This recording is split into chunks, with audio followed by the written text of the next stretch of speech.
എന്താണ് സഭയിലെ സമൂഹത്തിലെ യുവജനങ്ങൾക്കുള്ളതായുള്ള സ്ഥാനം? ഇന്ന് യുവജനങ്ങൾ വളരെയധികമായിട്ട് മൈഗ്രേറ്റ് ചെയ്യുന്നു എന്ന് പറഞ്ഞുകൊണ്ടിരിക്കുന്നതായുള്ള കാലഘട്ടമാണ്.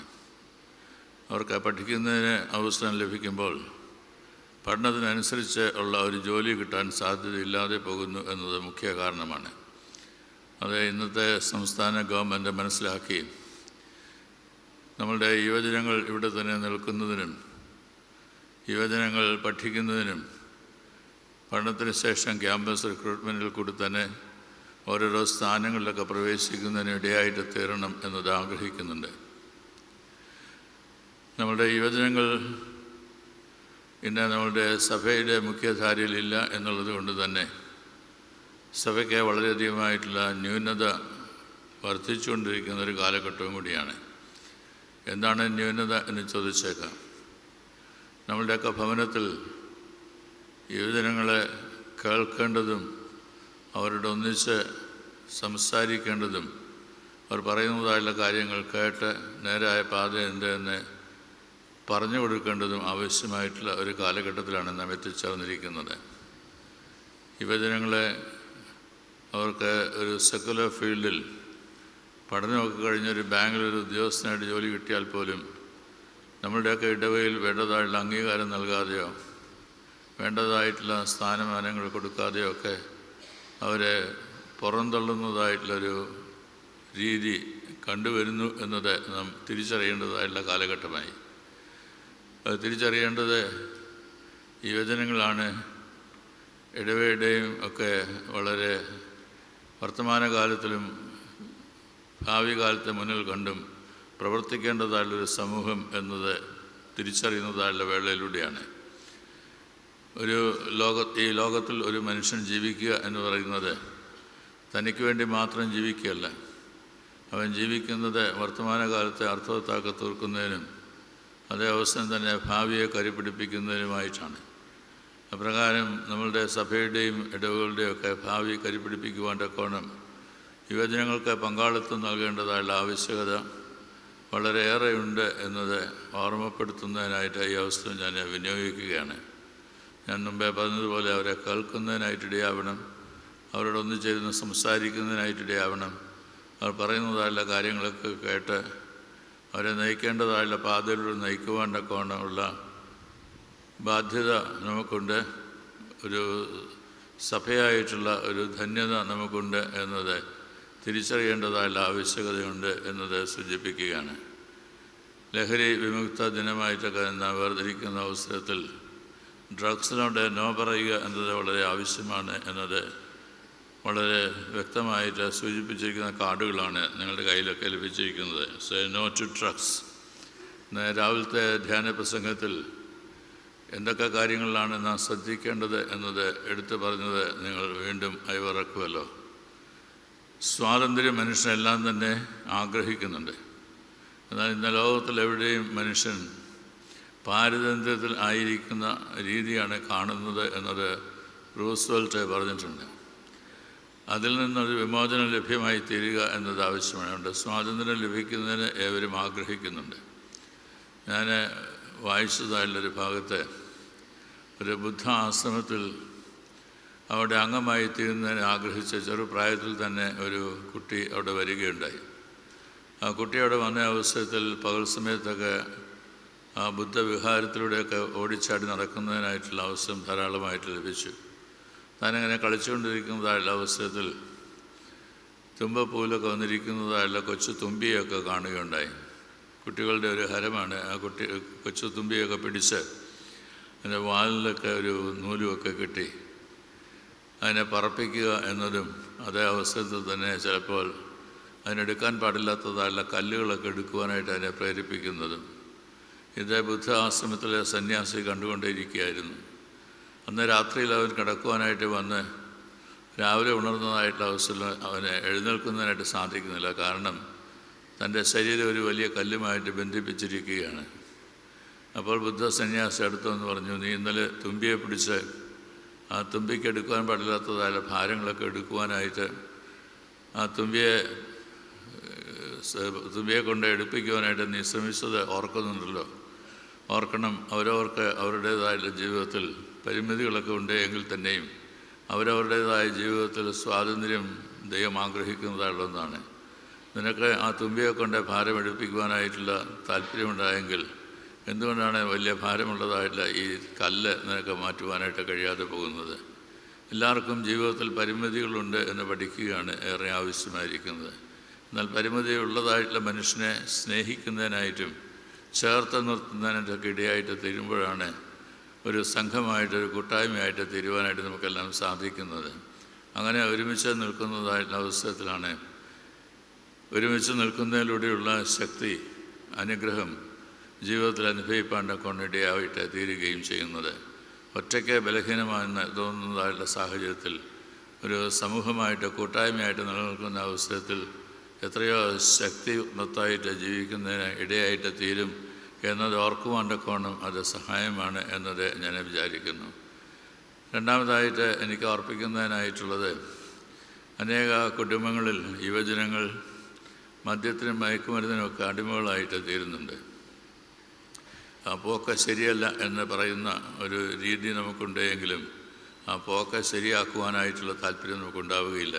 കള്ളുകുടിയനാണ്, കള്ളുകുടിക്കുന്ന സ്ത്രീയാണ് എന്നൊക്കെ പറയുന്ന ഒരു രീതിയിൽ മാത്രം ഒതുങ്ങി ജീവിക്കുവാനായിട്ട് ശ്രമിക്കുമ്പോൾ നമുക്കുള്ളൊരു ധാർമ്മിക ഉത്തരവാദിത്തത്തെക്കുറിച്ച് നാം മറന്നു പോവുകയാണ് ചെയ്യുന്നത്. നമുക്ക് ചെയ്യുവാൻ കഴിയുന്നതായിട്ടുള്ള ഉത്തരവാദിത്തങ്ങൾ ഏറ്റെടുത്ത് നിർവഹിക്കാനായിട്ട് അദ്ദേഹം നമ്മളെ പ്രതീക്ഷിക്കുന്നുണ്ട്. അതുകൊണ്ടാണ് ഡി അഡിക്ഷൻ സെൻറ്റേഴ്സൊക്കെ ഉണ്ടാവേണ്ടതായിട്ടുള്ള ആവശ്യകത. ഇന്ന് നമ്മുടെ സഭയിൽ പല സ്ഥലങ്ങളിലായിട്ട് ഡി അഡിക്ഷൻ സെൻറ്റേഴ്സ് ഉണ്ട്. ഇന്നത്തെ കൽപ്പനയൊക്കെ വായിച്ചത് നിങ്ങൾ ശ്രദ്ധിക്കുന്നുണ്ടെങ്കിൽ അങ്ങനെയുള്ള ഡി അഡിക്ഷൻ സെൻറ്റേഴ്സിനെ കുറിച്ച് പറഞ്ഞിരിക്കുന്നത് അവിടെ തന്നെ കാണുന്നതിനായിട്ട് സാധിക്കും. ഞാൻ ധ്യാന പ്രസംഗത്തിൽ പറഞ്ഞതുപോലെ നമ്മുടെ മലയാളപ്പുഴയുള്ള ഡി അഡിക്ഷൻ സെൻറ്ററിലൂടെയാണ് 10-23 വർഷങ്ങൾ മദ്യത്തിന് അടിമയായി തീർന്നതായുള്ള മനുഷ്യൻ ജീവിതത്തിൽ സ്വാതന്ത്ര്യവും സൗഖ്യവും പ്രാപിപ്പാൻ കഴിയുമെന്ന് മനസ്സിലാക്കി ദൈവത്തിൽ നിന്ന് സൗഖ്യം പ്രാപിപ്പാൻ്റെ കൊണ്ടിടയായിട്ട് തീരുന്നത്. അവന് ജീവിതത്തിൽ നോ പറയാനായിട്ട് പഠിച്ചു. ജീവിതത്തിൽ ശിക്ഷണം എന്തെന്ന് മനസ്സിലാക്കി. ജീവിതത്തിൽ നേരെ ചൊവ്വേ നടക്കേണ്ട ആവശ്യകത എന്തെന്ന് മനസ്സിലാക്കുകയുണ്ടായി. ഈ ലോകത്തിൽ ജീവിക്കാൻ നമുക്ക് ആർക്കും തന്നെ മറ്റൊരാളുടെ ജീവിതത്തിൽ നമുക്ക് കൂടുതൽ ചുമതലയുണ്ട് എന്നൊന്നും പറയാനായിട്ട് സാധിക്കത്തില്ല. ഓരോ വ്യക്തിക്കും അവരവരുടേതായിട്ടുള്ള വ്യക്തിത്വമുണ്ട്. ആ വ്യക്തിത്വത്തെ ആദരിക്കുകയാണ് ആവശ്യമായിരിക്കുന്നത്. വിവാഹം കഴിച്ചു എന്നുള്ളതുകൊണ്ട് സ്ത്രീയെ കൊല്ലാം എന്നർത്ഥമില്ല. വിവാഹം കഴിച്ചു എന്നുള്ളതുകൊണ്ട് ഭർത്താവിനെ കൊല്ലാം എന്നത് അർത്ഥമാകുന്നില്ല. വിവാഹത്തിൽ ജനിക്കുന്നതായുള്ള കുഞ്ഞുങ്ങളെ കൊല്ലുവാനായിട്ടുള്ള സ്വാതന്ത്ര്യം മാതാപിതാക്കൾക്കുണ്ട് എന്ന് വിചാരിക്കുന്നത് തെറ്റാണ്. ഇതെല്ലാം തന്നെ തെറ്റിനെ തെറ്റായിട്ട് മനസ്സിലാക്കാനുള്ള കഴിവ് നമുക്കുണ്ടാവണം. ഓരോ ദിവസത്തെയും ദിനപത്രം എടുത്ത് വായിക്കുന്നതായിട്ടുള്ള അവസരത്തിൽ എത്രയോ കൊലപാതകങ്ങളെക്കുറിച്ചാണ് നമുക്ക് വായിക്കുവാനായിട്ട് സാധിക്കുന്നത്. ഈ കൊലപാതകങ്ങളെല്ലാം സംഭവിക്കുന്നത് മറ്റുള്ളവരുടെ ജീവിതത്തിന്മേൽ നമുക്ക് ആധിപത്യമുണ്ട് എന്ന് ചിന്തിക്കുന്നതായിട്ടുള്ള അവസരത്തിലാണ്. അങ്ങനെയില്ല, അങ്ങനെ ഒരു ആധിപത്യമില്ല. ഒരുമിച്ച് ജീവിക്കുവാനായിട്ടുള്ള സ്വാതന്ത്ര്യം മാത്രമേ ദൈവം നമുക്ക് നൽകുന്നുള്ളൂ.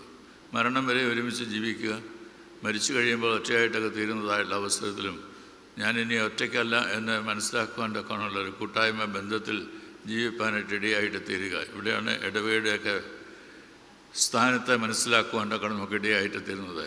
ആരും ഒറ്റയാണ് എന്ന് വിചാരിക്കുവാൻ ഇടയാവരുത്. ആരെയും ഒറ്റയ്ക്കാക്കുകയും വരുത്. തള്ളി പുറത്താക്കുന്നതായുള്ള രീതിയൊന്നും നമ്മളുടെ ജീവിതത്തിൽ ഉളവാകാനായിട്ട് ഇടയാകരുത് എന്നത് പ്രത്യേകമായിട്ട് ഓർക്കേണ്ടത്രേ. എങ്ങനെയാണ് മറ്റുള്ളവരെ ചേർത്ത് നിർത്തുവാനായിട്ട് ഇടയാകുന്നത്? അത് മനസ്സിലാക്കി ചേർത്ത് നിർത്തുവാനായിട്ടത്രേ സാധ്യമായിട്ട് തീരേണ്ടത്. ഷാജി ജോസാൻ്റെ പുസ്തകത്തെക്കുറിച്ച് ഞാൻ സൂചിപ്പിക്കുകയുണ്ടായല്ലോ. ആ പുസ്തകത്തിൽ തന്നെ മറ്റൊരു ഭാഗത്ത് കാരാഗൃഹത്തിൽ വളരെ വർഷങ്ങൾ കഴിഞ്ഞതായുള്ളൊരു മനുഷ്യനെ അവനെ കാരാഗൃഹത്തിൽ നിന്ന് വിടുന്നതായുള്ള അവസരത്തെക്കുറിച്ച് സൂചിപ്പിക്കുന്നുണ്ട്. അവൻ കാരാഗൃഹത്തിൽ നിന്ന് പുറത്തു വരുന്ന അവസരത്തിൽ അവനെ സ്വീകരിക്കുന്നതിനായിട്ട് വീട്ടുകാരും നാട്ടുകാരും ഒക്കെ ഉണ്ടായിരിക്കുമെന്നാണ് അവൻ വിചാരിച്ചത്. പക്ഷെ ആരും ഉണ്ടായില്ല. അങ്ങനെ ഏകനായി, നിരാശനായി, ജീവിതത്തിന് ഒരർത്ഥം കാണാതെ ഉഴറി നടന്ന് ഒരു പഴയ ഡയാപ്പിലേറ്റഡ് ആയിട്ടുള്ള ഭവനത്തിൻ്റെ മുറ്റത്തെ നിന്നപ്പോൾ അകത്തുനിന്നൊരു ശബ്ദം, നിങ്ങൾ പോകരുത്, ഞാനിതാ വരുന്നു. ആ ശബ്ദം കേട്ടതുകൊണ്ട് എന്താണ് ശബ്ദമെന്നും ആരാണ് ശബ്ദം ഉണ്ടാക്കിയതെന്നും എന്താണ് അതിൻ്റെ അർത്ഥമെന്നും ഒക്കെ മനസ്സിലാക്കാനായിട്ടുള്ള ഒരു താല്പര്യം ഈ മനുഷ്യനുണ്ടായി. ജയിലിൽ നിന്ന് ഇറങ്ങി വന്നതായുള്ള മനുഷ്യന് അങ്ങനെ അവിടെ മുറ്റത്ത് നിൽക്കുന്നതായിട്ടുള്ള അവസരത്തിൽ ഒരു ചെറിയ ബാലൻ ഓടി വന്നു.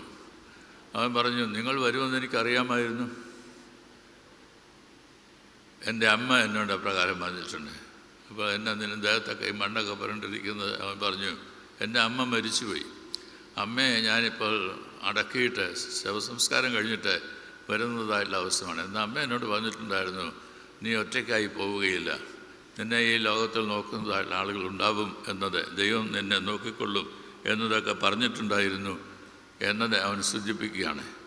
വീണ്ടും വീണ്ടും അവനിങ്ങനെ ഓരോന്ന് അദ്ദേഹത്തോടെ പറഞ്ഞുകൊണ്ടിരുന്നതായിട്ടുള്ള അവസരത്തിൽ ചോദിച്ചു, ഞാൻ ആരാണെന്നാണ് നീ വിചാരിച്ചിരിക്കുന്നത്? അപ്പോൾ ബാലൻ പറഞ്ഞു, നിങ്ങളാണ് ദൈവം. ദൈവത്തിന് ഏത് രൂപത്തിലും ഏത് ഭാവത്തിലും ഏതവസ്ഥയിലും പ്രത്യക്ഷപ്പെടുന്നതിനായിട്ട് സാധിക്കുമല്ലോ. അതുകൊണ്ട് ഞാൻ ഏകനായി തീർന്ന അവസ്ഥയിൽ അമ്മ എന്നെ വിട്ടിട്ട് പോയതായിട്ടുള്ള അവസരത്തിൽ എനിക്ക് സമീപസ്ഥനായിട്ട് വന്നതായിട്ടുള്ള നിങ്ങളാണ് ദൈവം. അത് കേട്ടതായിട്ടുള്ള അവസരത്തിൽ ചോദിച്ചു, നീ ഇപ്പം എന്താ ചെയ്യാനായിട്ട് പോവുക? അവൻ പറഞ്ഞു, എന്നെ കൂടെ കൊണ്ടുപോകാമോ? എനിക്ക് കൂട്ടായിട്ട് അങ്ങല്ല ഉള്ളൂ, വേറെ ആരുണ്ട്? എന്നെ ചോദിച്ചതായിട്ടുള്ള അവസരത്തിൽ ആ കാരാഗ്രഹത്തിൽ നിന്ന് ഇറങ്ങിയതായിട്ടുള്ള ജയിൽ പുള്ളി പറഞ്ഞു, എന്നാ വാ നമുക്ക് പോകാം. കൈ ഉയർത്തി അവനെ ചേർത്ത് പിടിച്ചുകൊണ്ട് പറഞ്ഞു, നമുക്ക് പോകാം.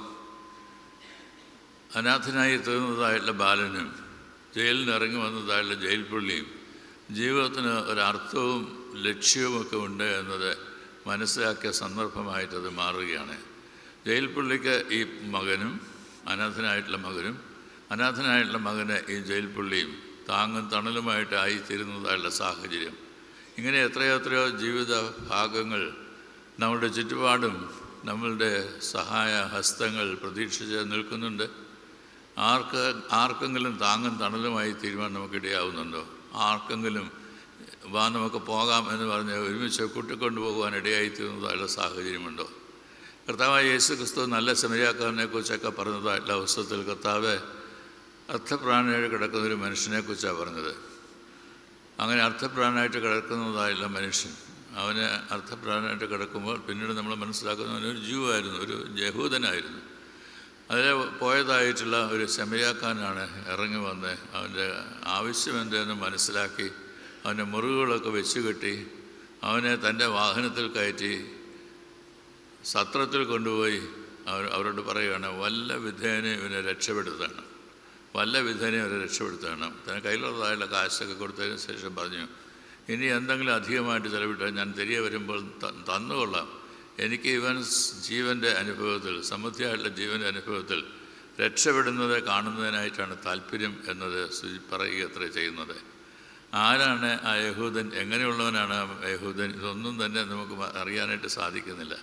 എന്നാൽ എല്ലാവരാലും തള്ളപ്പെട്ട് കള്ളന്മാർ പോലും ഇട്ടുകളഞ്ഞിട്ട് പോയതായിട്ടുള്ള സാഹചര്യത്തിൽ അവനെ ചേർത്ത് കൊള്ളുവാനായിട്ട് മനസ്സുണ്ടായത് യഹൂദന്മാരെ വെറുക്കുന്നതായുള്ള ഒരു സമരിയാക്കാരനായിരുന്നു എന്നാണ് കർത്താവ് പറഞ്ഞതായുള്ള ഉപമയിലൂടെ മനസ്സിലാക്കുന്നത്. അതുകൊണ്ട് എല്ലാവരും ഇട്ടിട്ട് പോകുമ്പോൾ, അശരണരായിട്ട് തീരുമ്പോൾ, അനാഥരായിട്ട് തീരുമ്പോൾ, ഒന്നുമില്ലാത്തതായുള്ള സാഹചര്യത്തിലൊക്കെ ചേർന്ന് വരുമ്പോൾ ആരാണ് താങ്ങും തണലുമായിട്ട് അവർക്കൊക്കെ പ്രത്യക്ഷമാകുവാനായിട്ട് ഇടയായിട്ട് തീരുന്നത് എന്നതാണ് നമ്മോട് ചോദിക്കേണ്ടതായുള്ള ചോദ്യം. അനേക ജീവിതത്തിൻ്റെ സന്ദർഭങ്ങൾ കൂടി നമ്മളെല്ലാം കടത്തിക്കൊണ്ട് പോകുന്നുണ്ട്. എന്നാൽ അങ്ങനെയുള്ള സന്ദർഭങ്ങളിൽ നമ്മുടെ കണ്ണ് തുറന്ന് കാണുന്നതിനായിട്ടും ചെവി തുറന്ന് കേൾക്കുന്നതിനായിട്ടും മനസ്സ് തുറന്ന് കാണുന്നതിനായിട്ടും ഒക്കെ നമുക്ക് ഇടയായിട്ട് തീരണം. അങ്ങനെയാണ് ദൈവത്തിൻ്റെ സ്ഥാനാപതികളായി, കർത്താവിൻ്റെ സ്ഥാനാപതികളായി ഈ ലോകത്തിൽ ജീവിപ്പാണ്ടൊക്കെ നമുക്ക് ഇടയായിട്ട് തീരുന്നത്. കർത്താവ് എന്തൊക്കെ നമ്മളെ കാണിച്ചു തന്നുവോ, എന്തൊക്കെ ചെയ്യണം എന്നത് കാണിച്ചു തന്നുവോ, എങ്ങനെ ജീവിച്ചുവോ അതുപോലെ നാമും ജീവിക്കുവാനായിട്ടാണ് നമ്മോട് ആവശ്യപ്പെടുന്നത്. ഞാൻ നിങ്ങളെ സ്നേഹിച്ച പോലെ നിങ്ങളും തമ്മിൽ സ്നേഹിക്കണം എന്ന ഒരു പുതിയ കൽപ്പനയാണ് കർത്താവ് നമുക്ക് നൽകിയിരിക്കുന്നത്. ആ സ്നേഹത്തിൻ്റെ ആഴമോ ആ സ്നേഹത്തിൻ്റെ ഉയരമോ അതിൻ്റെ വീതിയോ ഒന്നും മനസ്സിലാക്കുവാനായിട്ട് നമുക്ക് കഴിവില്ല. അതിൻ്റെ ഒരു അറ്റം മാത്രമേ നമ്മൾ അറിയുന്നുള്ളൂ. എങ്കിലും കർത്താവ് വീണ്ടും നമ്മളോട് പറയുകയാണ്, ഞാൻ നിങ്ങളെ സ്നേഹിച്ച പോലെ നിങ്ങളും തമ്മിൽ സ്നേഹിക്കണം. കലവറ കൂടാതെ, യാതൊരു കലവറയും കൂടാതെ നമുക്കുള്ളതെല്ലാം നൽകി മറ്റുള്ളവരുടെ രക്ഷയ്ക്കായിട്ട് ജീവിപ്പാനായിട്ട് എപ്പോൾ ഇടയായിട്ട് തീരുന്നുവോ അപ്പോഴാണ് കർത്താവിൻ്റെ ഇഷ്ടം നിറവേറുവാൻ നമുക്കിടയായിട്ട് തീരുന്നത് എന്നത് മനസ്സിലാക്കുക അത്ര ആവശ്യമായിരിക്കുന്നത്. അതുകൊണ്ട് ഏതൊക്കെ രീതിയിലൊക്കെ ലഹരിക്ക് വിധേയരായി ജീവിതത്തെ നഷ്ടപ്പെടുത്തിക്കൊണ്ടിരിക്കുന്നതായുള്ള ആളുകളുണ്ടെങ്കിലും, ഒരുപക്ഷെ ജോലി നഷ്ടപ്പെടുത്തിയതായുള്ള ആളുകളായിരിക്കാം, ഒരുപക്ഷെ തൻ്റെ ജീവിതത്തിൻ്റെ സഖിയെ ഇണയെല്ലാം നഷ്ടപ്പെട്ടതായുള്ള രീതിയിലായിരിക്കാം, ജീവിതം തന്നെ താറുമാറായതായുള്ള രീതിയിലായിരിക്കാം. എവിടെയും ആയിക്കൊള്ളട്ടെ, ഇവനെ വല്ല വിധേന രക്ഷപ്പെടുത്തണമെന്ന് ശമരിയാക്കാരൻ സത്രത്തിൽ പറയുന്ന പോലെ ഒരു മനുഷ്യനെ നോക്കിക്കൊണ്ട് നമുക്കും പറയുന്നതിനായിട്ട് സാധിക്കണം. മദർ തെരേസ തൻ്റെ ജീവിതത്തിലൂടെ കാണിച്ചു കൊടുക്കുന്നതായുള്ള മാതൃകയാണ്. ഏത് മനുഷ്യനായാലും ഏത് തരത്തിലുള്ളതായുള്ള ആളുകളാണെങ്കിലും ഒരു നിമിഷം മാത്രം ആ ആളിനോട് ഒന്ന് സംസാരിക്കാനായിട്ട് ഇടയായിട്ട് തീരുമെങ്കിൽ, ഒരു നേരമെങ്കിലും സ്നേഹത്തിൻ്റേതായുള്ള ശുശ്രൂഷ ചെയ്യുവാനായിട്ട് സാധിക്കുമെങ്കിൽ അതിൽ സംതൃപ്തി കാണുന്നതായിട്ടുള്ള ഒരാളെയാണ് ലോകം മുഴുവൻ അമ്മ എന്ന് വിശേഷിപ്പിക്കുന്നത്. ഒരു കുഞ്ഞിനെയും ജനിപ്പിച്ചിട്ടില്ല, എന്നാൽ അമ്മയെന്നാണ് വിളിക്കുന്നത്. ലോകത്തിൻ്റെ അമ്മയാണ്. അത് മറ്റാരുമല്ല, മദർ തെരേസ തന്നെയാണ്. ജീവിതം താറുമാറായി തീർന്നതായിട്ടൊരു യുവതിയെക്കുറിച്ച് ഞാൻ ഒരു പുസ്തകത്തിൽ വായിക്കുന്നുണ്ടായിട്ട്, അവന് ഗ്ലാപ്പർ എഴുതിയതായിട്ടൊരു പുസ്തകമാണ്. ബിയോണ്ട് ലവ് എന്നാണ് ആ പുസ്തകം തലക്കെട്ട് തന്നെ. ആ ടൈറ്റിൽ കാണുമ്പോൾ തന്നെ നമ്മൾ ആകൃഷ്ടരായിട്ട് തരും. ഞാനങ്ങനെയാണ് ആ പുസ്തകം കണ്ടതും അതിനെക്കുറിച്ച് മനസ്സിലാക്കാനായിട്ട് ശ്രമിച്ചതും. ഒരു വീട്ടിൽ ചെന്നതായിട്ടുള്ള അവസരത്തിൽ അവർ വായിച്ച കട്ടിലിട്ടിരിക്കുന്നതായിട്ടുള്ള പുസ്തകമാണ്. ഞാനപ്പോൾ അവരോട് ചോദിച്ചു, നിങ്ങൾ ഈ പുസ്തകം എനിക്ക് തരാമോ, എനിക്കൊന്ന് വായിക്കാനായിട്ട് താല്പര്യമുണ്ട്. അവർ തന്നു. ഞാൻ ഏകദേശം 2 ആഴ്ച മുഴുവൻ അടങ്ങി ഇരുന്ന് ക്രമമായിട്ട് വായിച്ചതിന് ഫലമായിട്ടാണ് ആ പുസ്തകം വായിച്ചു തീർക്കുവാനായിട്ട് ഇടയായിട്ട് എത്തുന്നത്. അതിനകത്ത് പറയുന്നത്, കൽക്കട്ടയിലെ ഒരു ഭവനത്തിൽ വളരെ റിച്ചായിട്ടുള്ളൊരു വീടിൻ്റെ മകളാണ്. അവൾ അപ്പനെ സഹായിക്കുന്നതായുള്ള ജോലിയിൽ ഏർപ്പെട്ടിരിക്കുന്നതായിട്ട് അവസരം. അവൾ വൈകിട്ട് വീട്ടിൽ വന്നതായിട്ടുള്ള അവസരം അപ്പനെ അവളുടെ മുഖത്തേക്ക് നോക്കി മനസ്സിലാക്കി അവൾക്ക് കുഷ്ഠം പിടിച്ചിരിക്കുന്നു. അവരുടെ മുഖത്തിൻ്റെ വടുക്കളൊക്കെ കണ്ടതായിട്ട് അവസരം മനസ്സിലാക്കിയതായുള്ള സംഗതിയാണ്. ആ കാലത്ത് കുഷ്ഠരോഗത്തിന് ഒരു റീഹാബിലിറ്റേഷൻ സാധ്യമാണ്, ഒരു ട്രീറ്റ്മെൻറ്റ് സാധ്യമാണ് എന്നൊന്നും അറിയാൻ പാടില്ലായിരുന്നു. അതുകൊണ്ട് ആകെ അറിയാവുന്നത് വീട്ടിൽ നിന്ന് പുറത്താക്കുക എന്നതാണ്. കൗമാരപ്രായത്തിലുള്ളൊരു യുവതിയെ അങ്ങനെ പ്രകാരം പുറത്തേക്കാക്കിയാൽ എന്താണ് സംഭവിക്കുന്നത്? അതും പ്രത്യേകിച്ച് കൽക്കട്ട പോലുള്ളതായുള്ള ഒരു നഗരത്തിൽ അവളെ പുറത്താക്കി അവളെ നഗരത്തിലൂടെ ഇറങ്ങി നടന്നതായുള്ള അവസ്ഥയിൽ അനേകം ആളുകൾ വന്ന് അവളെ ഉപദ്രവിച്ചു, അവളെ താറുമാറാക്കി ഓടയിൽ തള്ളിക്കളഞ്ഞതിന് ശേഷം അവരെ പോവുകയും ചെയ്തു. രാവിലെ ആരാധനയ്ക്ക് ശേഷം ഇറങ്ങി വന്നതായുള്ള സിസ്റ്റേഴ്സ് ഓഫ് ചാരിറ്റിക്കാണ് അവളെ കാണുന്നതിനായിട്ടിടയായിട്ട് എത്തുന്നത്. വലിയ പ്രയാസമായിരുന്നു അവൾക്കുണ്ടായതായുള്ള ട്രോമയിൽ നിന്ന് പുറത്തു കൊണ്ടുവരിക എന്നുള്ളത്. എന്നാൽ അവരോട് കൂടെ താമസിപ്പിച്ച് അവളോട് സംസാരിച്ച് അവളെ അതിൽ നിന്നൊക്കെ വിടുതൽ നൽകി അവളെ പിന്നീട് അവരോട് പറയുന്നുണ്ട്, എനിക്ക് നിങ്ങളെപ്പോലെ ഒരു നണ്ണായിട്ട് തീരണം, എനിക്കൊരു കന്യാസ്ത്രീയായിട്ട് തീരണം. അവളങ്ങനെ കന്യാസ്ത്രീയായിട്ട് തീർന്നു. ലോകത്തിൻ്റെ വിവിധ ഭാഗങ്ങളിലൊക്കെ പോയി സുവിശേഷം അറിയിച്ചു. അങ്ങനെ മദർ തെരേസയുടെ ഒരു സിസ്റ്ററായിട്ട് തീർന്നതായിട്ടുള്ളൊരു കാര്യത്തെക്കുറിച്ചാണ് അവിടെ വിവരിച്ചിരിക്കുന്നതായിട്ടുള്ള ഭാഗം. എന്നെ കേൾക്കുന്നതായിട്ടുള്ള പ്രിയ ജനമേ, ദൈവം നമ്മളെ ആക്കിയിരിക്കുന്ന സ്ഥാനത്ത് ഒരു വ്യക്തിയെങ്കിലും ഒരാളിനെയെങ്കിലും വീണ്ടെടുക്കുവാനായിട്ടുള്ള വീണ്ടെടുപ്പിൻ്റെതായുള്ള ശുശ്രൂഷ ചെയ്യുവാൻ നമുക്ക് സാധ്യമായിട്ട് തരുമോ? സേ നോ ടു ഡ്രഗ്സ് എന്നാണ് ഇന്നത്തേതായിട്ടുള്ള പ്രത്യേകമായിട്ടുള്ള വിഷയം. Say no to drugs. ആ വിഷയത്തിൽ ഞാൻ അധികമായിട്ട് ഇപ്പോൾ പറയുന്നതിനായിട്ട് ശ്രമിക്കുന്നില്ല. എന്നാൽ ജീവിതം താറുമാറായിരിക്കുന്ന അനേകം നമുക്ക് ചുറ്റുപാടുമുണ്ട്. ഇന്നലെ വന്നതായിട്ടുള്ള 2 ദിവസം മുമ്പ് വന്നതായിട്ടുള്ള പേപ്പറിൽ ഒരു അമ്മയുടെ കുറിപ്പുണ്ട്. മകനെക്കുറിച്ചാണ് കുറിച്ചിരിക്കുന്നത്. അവർ കുറിപ്പ് നൽകിയിരിക്കുന്നതിൽ തന്നെ അവിടെ പറയുന്നുണ്ട്, ഒരാളെയെങ്കിലും രക്ഷിക്കുന്നതിനായിട്ട് ഈ കുറിപ്പ് സഹായമായിട്ട് തീർന്നാൽ അപ്രകാരം ആകട്ടെ എന്ന് പറഞ്ഞാണ് കുറിപ്പ് വന്നിരിക്കുന്നത്. ആ കുറിപ്പിൽ പറയുന്നുണ്ട്, അവരുടെ മകൻ്റെ 3ാമത്തെ വയസ്സിൽ അപ്പൻ മരിച്ചുപോയി. അപ്പൻ മരിച്ചതായുള്ള അവസരത്തിൽ കിട്ടിയതായുള്ള പണത്തിൽ കുറച്ച് കൊണ്ടുവന്ന് അവരെ ബാങ്കിലിട്ടിരുന്നു. അവൻ്റെ പേരിലൂടെയാണ് ബാങ്കിലിട്ടിരുന്നത്. പിന്നീടാണ് അവനത് മനസ്സിലാക്കാനായിട്ട് ഇടയായിട്ട് തീർന്നത്. അവന് വളർന്നു വന്നതായിട്ടുള്ള അവസരത്തിൽ എല്ലാ മദ്യപാനത്തിനും മയക്കുമരുന്നിനൊക്കെ അടിമയായിട്ട് വളരെയധികം ക്ഷീണിതനായിട്ട് ഒരു ആപത്തിലാകപ്പെട്ട് ആക്സിഡൻറ്റിലാകപ്പെട്ട് ആശുപത്രിയിലായി. ഏകദേശം 17 ലക്ഷത്തോളം രൂപയാണ് ആ വീട്ടിൽ അവർക്ക് ചിലവായത്. ചിലവായതിന് ശേഷം അമ്മ എഴുതുന്നുണ്ട്, ഇനി അവന് ഒരു സർജറിയും കൂടെ വേണമെന്ന് പറയുന്നുണ്ട്. പണമില്ല, എന്ത് ചെയ്യും? ഒരു സർജറിയും കൂടെ വേണമെന്ന് പറയുന്നതായുള്ള അവസരത്തിൽ തന്നെ അവന് ആഹാരം നൽകുന്നത് വായിൽ കൂടിയല്ല, ആഹാരം നൽകുന്നത് ട്യൂബിലൂടെ വയറ്റിലേക്ക് ഇടുകയാണ് ചെയ്യുന്നത്. അങ്ങനെയുള്ളതായുള്ള രീതിയിൽ ജീവിതം ആകെപ്പാട് താറുമാറായി കിടക്കുന്നതായുള്ള മനുഷ്യൻ. ആ മനുഷ്യനെ മുന്നോട്ട് ജീവിക്കുവാനായിട്ട് വഴിയില്ല എന്നാണ് അമ്മ എഴുതിയിരിക്കുന്നത്. അപ്പൻ അവൻ്റെ പേരിലിട്ടതായുള്ള പണം പോലും അവൻ വാങ്ങിച്ച് ചെറുപ്രായത്തിൽ താല്പര്യപ്പെടുന്നതായുള്ളൊരു ബൈക്കുമൊക്കെ സ്വന്തമാക്കി ലഹരിക്ക് വിധേയനായിട്ടുള്ള മനുഷ്യൻ വണ്ടി ഓടിച്ചു പോയതായിട്ടുള്ള അവസരത്തിൽ ഒരു ആക്സിഡൻ്റ് സംഭവിച്ച് ആ ആക്സിഡൻറ്റിൽ മുറിവും ചതവും ഒക്കെ ഉണ്ടായതായിട്ടുള്ള സാഹചര്യത്തിൽ ആശുപത്രിയിലാക്കപ്പെടുകയാണ് ചെയ്യുന്നത്. അവനെക്കുറിച്ചാണ് ഞാൻ പറഞ്ഞതായിട്ടുള്ള ഈ കഥ മുഴുവൻ തന്നെ. ഇങ്ങനെയുള്ളതായിട്ടുള്ള ജീവിതം താറുമാറാക്കി തീർക്കുന്നതായുള്ള സന്ദർഭങ്ങൾ നമ്മുടെ ചുറ്റുപാടും കാണുന്നതിനായിട്ട് സാധിക്കുന്നതിൻ്റെ മുഖ്യ കാരണം ലഹരിക്ക് വിധേയമാകുന്നതായിട്ടുള്ള വ്യക്തികളാണ്. അങ്ങനെയുള്ളതായുള്ള സാഹചര്യത്തിൽ താങ്ങി എടുത്ത് ജീവൻ നൽകി കൊടുക്കുവാനായിട്ട്, വീണ്ടും സമൃദ്ധിയായിട്ടുള്ള ജീവനിലേക്ക് നടക്കുവാനായിട്ട്, വഴിയൊരുക്കുവാനായിട്ട് സാധ്യമായി തീരേണ്ടതായിട്ടുള്ള ചുമതലയാണ് ദൈവം നമ്മെ ഏൽപ്പിച്ചിരിക്കുന്നത് എന്ന് ഓർമ്മിപ്പിച്ചുകൊണ്ട് ഞാൻ എൻ്റെ വാക്കുകളെ ചുരുക്കട്ടെ.